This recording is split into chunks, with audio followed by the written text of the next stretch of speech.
బండి సంజయ్ కొడుకు కేసు ఒక సీరియల్ ఎపిసోడ్లో కొనసాగుతుంది. సరే, చట్టం పని తను చేసుకుపోతుంది అని అనుకోని, సరే ఆ అమ్మాయికి అన్యాయం జరుగుతుంది, ఆ అమ్మాయి ఒక మైనరు, ఏది ఏమైనా కూడా ఆ అమ్మాయిని మభ్యపెట్టి లోబరుచుకొని ఆ అమ్మాయికి అన్యాయం చేసిరు అని చెప్పేసి, అయ్యో ఎవరికైనా ఉంటుంది కదా, ఒక సాటి మహిళగా, ఒక తల్లిగా చాలామందికి ఒక వేదన ఉంటుంది. అరే ఆ ప్లేస్లో నా బిడ్డే అయి ఉంటే ఎట్లా, ఇలాంటివి ఉండి కొంచెం కడుపు తరుక్కుపోతుంటుంది. అరే ఇంత బలిసినోళ్ళ కేసు అయితే ఇంత ఘోరంగా ఉంటుందా, పిల్లకి ఇట్లా అన్యాయం చేస్తారా అనేది మ్యాక్సిమం అమ్మాయి తరపున గలమెత్తే వాళ్ళ సంఖ్య ఎక్కువగా ఉంది. అయితే కొందరు ఎట్లున్నారంటే, నాకేందో వాళ్ళ మీద ఎవరి మీద నాకేం వ్యక్తిగతమైన కక్ష లేదు, కానీ సాటి మహిళా జర్నలిస్టులు మ్యాక్సిమం అందరూ కూడా, అటు మహిళా జర్నలిస్ట్ కావచ్చు, లేదంటే మేల్ కావచ్చు, ఎవరైనా కూడా అరే ఆ అమ్మాయికి న్యాయం జరగాలని కోరుకుంటున్నారు. ఇందులో ఇక్కడ ఏదో ఇప్పుడు జర్నలిస్టులకు ఏం అవసరం అండి? బండి సంజయ్ దిగితే ఎంత, ఉంటే ఎంత, ఊడితే ఎంత, ఏం అవసరము? అదేమన్నా అంతగా అవసరం ఉంటుంది? రాజకీయ నాయకులకు అవసరం ఉంటుంది, కానీ జర్నలిస్టులకు ఏం అవసరం ఉంటుంది? ఒకరో ఇద్దరు పుట్టుకొచ్చారండి, అసలు మేమే అసలు ఈ సనాతన ధర్మాన్ని ఉద్ధరిస్తామని చెప్పి అసలు మాకు ఈ చట్టాల గురించి తెలిసినట్టుగా ఇంకెవ్వరికీ తెలియదు అనేసి మాట్లాడుతున్నారు కదా. అమ్మాయికి సపోర్ట్ చేసిన వాళ్ళ మీద అవాకులు చవాకులు పేలుతున్నారు కదా. ఎప్పుడో మీ మూతి పనులు మాత్రం పక్క రాలుతాయని చెప్తున్నా. మీరు ఎంతసేపు ఉన్నా ఇది ఎక్స్, ఇది వై, ఇది జెడ్, ఆ తల్లికి తెలియదా పంపించినప్పుడు, ఆ తల్లికి తర్వాత తెలిసిందా, వాళ్ళ ఫ్యామిలీతో కలిసి టూర్కి పోయినారు, దాని తర్వాతనే ఫ్యామిలీతో కలిసి టూర్కి వెళ్ళి ఉండొచ్చు ఆ అమ్మాయి. ఇవన్నీ కూడా ఫ్యామిలీ ఫ్రెండ్ లాగానే అనుకొని ఉంటారు కదా. అరే మా అమ్మాయి చిన్న అమ్మాయే కాబట్టి ఆ అబ్బాయి కూడా ఫ్రెండ్షిప్లో కలిసిపోయి ఉన్నాడేమో అని అనుకోవచ్చు కదా. ఆ అమ్మాయి ఎప్పుడైతే సూసైడ్ అటెంప్ట్ చేసిందో ఆ తర్వాత కదా ఇంత ఘోరం జరిగిందా అనేది. జరిగిన ఘోరం గురించి మాట్లాడకుండా అసలు ఆ అమ్మాయి క్యారెక్టర్ అట్లా, ఆ అమ్మాయికి ఇంతమంది బాయ్ ఫ్రెండ్, చెప్పాలంటే బాధగా ఉంది, చెప్పకూడదు ఆ మైనర్ గురించి. కానీ ఈరోజు తోటి మహిళలు, అది కూడా ఒక తల్లి స్థానంలో, ఒక అమ్మమ్మ స్థానంలో ఉన్న వాళ్ళు ఈ సూటిపోటి మాటలు మాట్లాడుతుంటే నిజంగానే ఆ కుటుంబము, లేకపోతే ఆ తల్లి కానీ, ఆ కూతురు కానీ ఎంత ఆత్మక్షోభకు గురై ఉంటారు. ఈ మాత్రం మినిమం కామన్ సెన్స్ లేదా?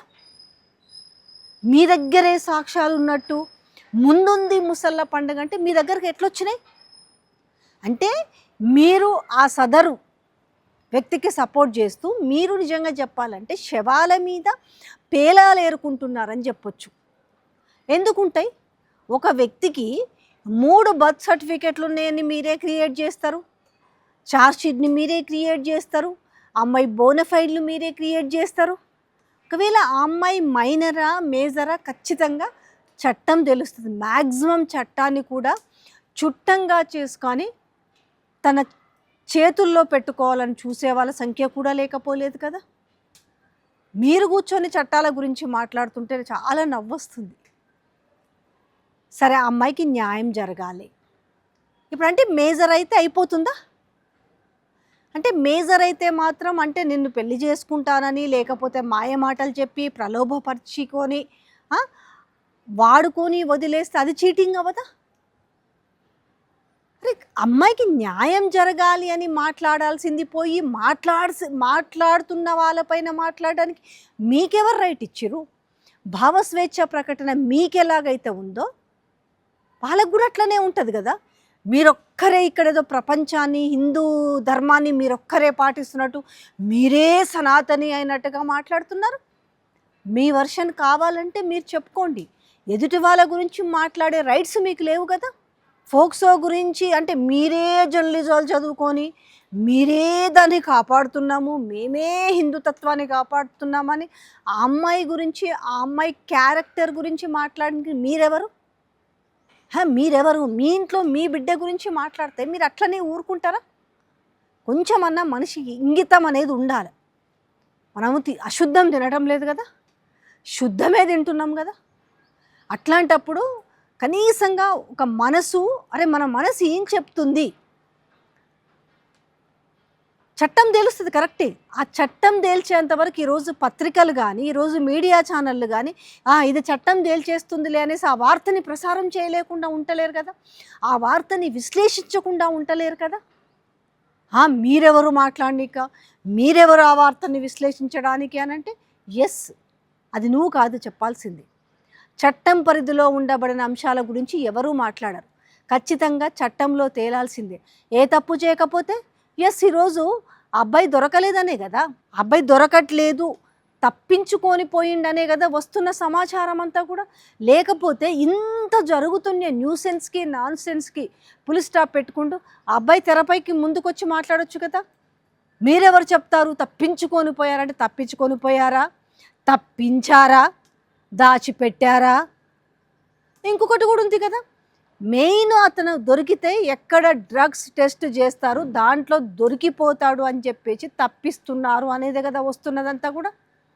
అది ఒక్కరు మాట్లాడుతున్న మాట కాదు. ఈ నేపథ్యంలో మీరే చట్టాల గురించి మాట్లాడతారు. సిట్ నోటీసులు ఇచ్చిన తర్వాత రావాల్సిన అవసరం లేదా? సిట్ నోటీసుల గురించి మీకుందా అవగాహన? మరి సిట్ నోటీస్ ఇస్తేనైతే వెళ్ళైతే తన వర్షన్ తను చెప్పుకోవాల్సినంత అవసరం అయితే ఉందా లేదా? ఏం జరిగింది అని చెప్పుకోవడానికి. అబ్బాయి పోయింది నిజమే, అమ్మాయితో తిరిగింది నిజమే, కానీ ఆ అమ్మాయి మైనర్ అని మీరు ఎట్లా అంటారు అని చెప్పి 3 డెత్ 8లో పుట్టిందని ఒకటి, 9లో 2009లో పుట్టింది ఒకటి, 2000లో 10లో పుట్టిందని ఇలా 3 చోట్ల పుడతారా అని చెప్తున్నారు కదా. అసలు ఇది నిజమని ఎవరు చెప్పాలి? మీ చేతిలో ఇవే మా చేతిలో డాక్యుమెంట్స్ ఉన్నాయని చెప్తే అవి నిజమైన డాక్యుమెంట్స్ అని ఎవరు సర్టిఫై చేయాలా? ఎవరు సర్టిఫై చేయాలా? ఆ అమ్మాయిది పాస్పోర్ట్ కానీ లేదంటే ఆ అమ్మాయిది బర్త్ సర్టిఫికేట్ కానీ ఇంకోటి కానీ సర్టిఫై చేయాల్సింది ఎవరు?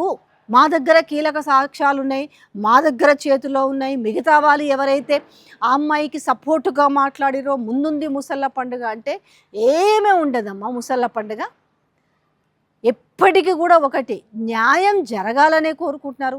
ఆ తల్లి కూడా ఏం వేడుకుంది? ఆమె ఒక లేఖ రాసి ఏం వేడుకుంది ఆ తల్లి? ఇలా జరిగింది, ఇలా జరిగిందని చెప్తే ఎంతసేపు ఈరోజు ఆడపిల్ల తల్లికి బుద్ధి శుద్ధులు చెప్తున్నారు కానీ మరి ఇదే మగ పిల్లగాడి తల్లిదండ్రికి బుద్ధి శుద్ధులు చెప్పాల్సిన అవసరం లేదా? అంటే ఈ సెన్స్ ఎట్లా మర్చిపోతున్నారు? ఈరోజు మద్దతు మీరిచ్చే ముందు ఒకసారి ఆలోచించుకోండి. చాలామంది బాధితురాలు పక్షాన ఉంటే మీరెటు పక్షాన ఉన్నారు? ఎవరి పక్షాన ఉండి వాదిస్తున్నారు?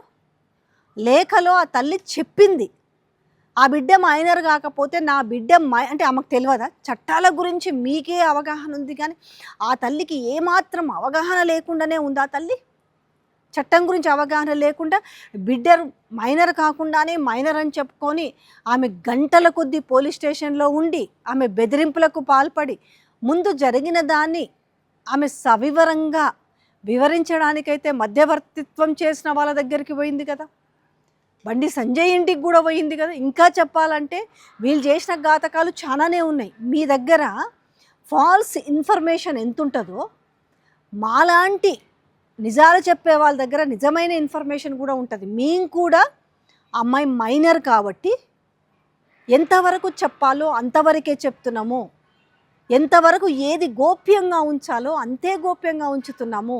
ఎక్కడి నుంచి వస్తున్నాయి? అమ్మాయి క్యారెక్టర్ మంచిది కాదు, ఆ అమ్మాయి ఇంతమందితో అని అదని చెప్పేసి వీడియోలు ఎవరు అంత ధైర్యంగా ఎట్లా రిలీజ్ చేస్తున్నారు? ఫస్ట్ నిజంగా చెప్తున్నా కదా, మీరు తినేది అశుద్ధం కాబట్టి ఈ విధంగా మాట్లాడుతున్నారు.